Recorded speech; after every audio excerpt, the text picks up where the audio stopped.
तो guys finally हमारा तो आ चुका है ये रिंग लाइट। देखिए जो कि भैया खोल रहे हैं। अब इसको अंदर से खोल कर देखेंगे कैसा है कैसा नहीं है।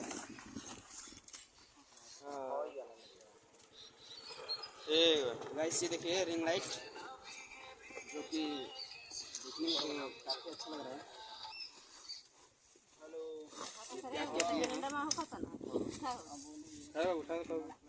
ये देखिए ये जो है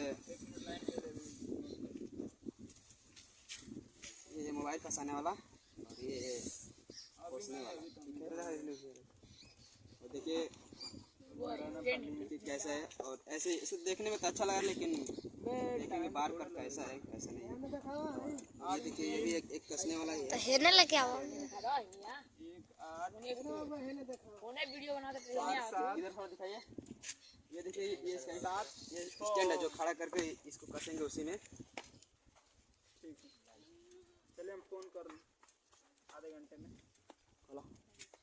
फोन लेंगे फोन तो फोन कर लग हां हां नहीं वो फ्लोट ना हल्का है जी और समय काल लोहा का बनवा के दिया